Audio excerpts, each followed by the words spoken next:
حضرت علی نے فرمایا، کفر کے بعد سب سے بڑا گناہ کسی کی دل آزاری ہے۔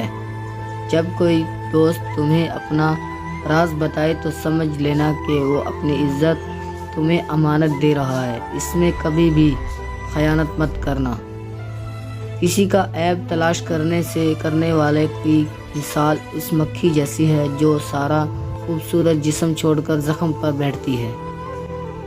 وقت اور دولت دو چیزیں ہیں جو انسان کے اختیار میں نہیں، وقت انسان کو مجبور اور دولت مغرور بنا دیتی ہے۔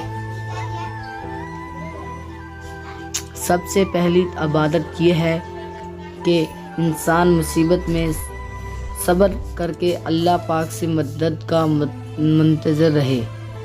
کامیابی حوصلوں سے ملتی ہے، حوصلے دوستوں سے ملتے ہیں، دوست مقدروں سے ملتے ہیں اور مقدر انسان خود بناتا ہے۔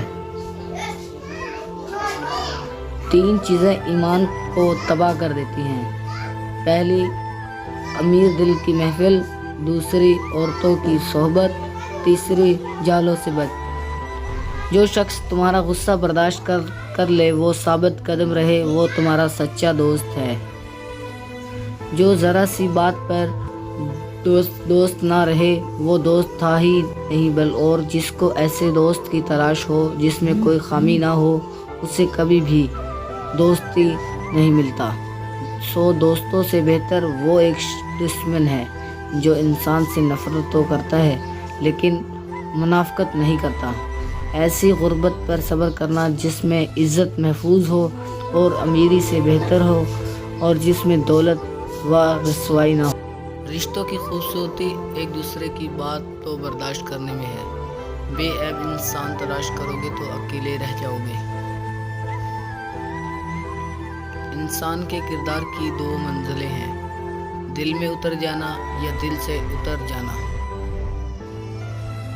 زندگی کی اصل خوبصورتی یہ نہیں کہ آپ کتنے خوش ہیں، بلکہ زندگی کی اصل خوبصورتی تو یہ ہے کہ دوسرے آپ سے کتنے خوش ہیں۔ دوستوں کے غم میں ہر حال میں شامل ہوا کرو، لیکن خوشیوں میں تب تک نہ جانا جب تک وہ تمہیں خود نہ بلائے۔ جس کو تم سے محبت ہوگی وہ تم کو فضول اور ناجائز کاموں سے روکے گا۔ تمہارا ایک ہی رب ہے، پھر بھی تم سے اسے یاد نہیں کرتے، لیکن اس سے کتنے بندے ہیں پھر بھی وہ تم کو نہیں بھولتا۔ چپ کرے، کسی کی مدد کرتے وقت اس کے چہرے کی جانب مت دیکھو، ہو سکتا ہے اس کی شرمندہ آنکھیں تمہارے دل میں غرور کا بیج بو دیں۔ 3 رشتے بے نقاب ہو جاتے ہیں، ایک بڑھاپے میں اولاد، دوسرا مصیبت میں دوست، تیسرا غربت میں بیوی۔ کسی کے خلوص اور پیار کو اس کی بے وقوفی مت سمجھو، ورنہ کسی دن تم خلوص اور پیار تلاش کرو گے اور لوگ تمہیں بے وقوف سمجھیں گے۔ زندگی کو بدلنے میں وقت نہیں لگتا، لیکن وقت کو بدلنے میں زندگی لگ جاتی ہے۔ نیک لوگ کی صحبت سے ہمیشہ بھلائی ہی ملتی ہے، کیونکہ ہوا جب پھولوں سے گزرتی ہے تو وہ خوشبودار ہو جاتی ہیں۔ مزید ویڈیو کے لیے میرے چینل کو سبسکرائب کریں، لائک کریں، شیئر کریں۔ تھینک یو، شکریہ۔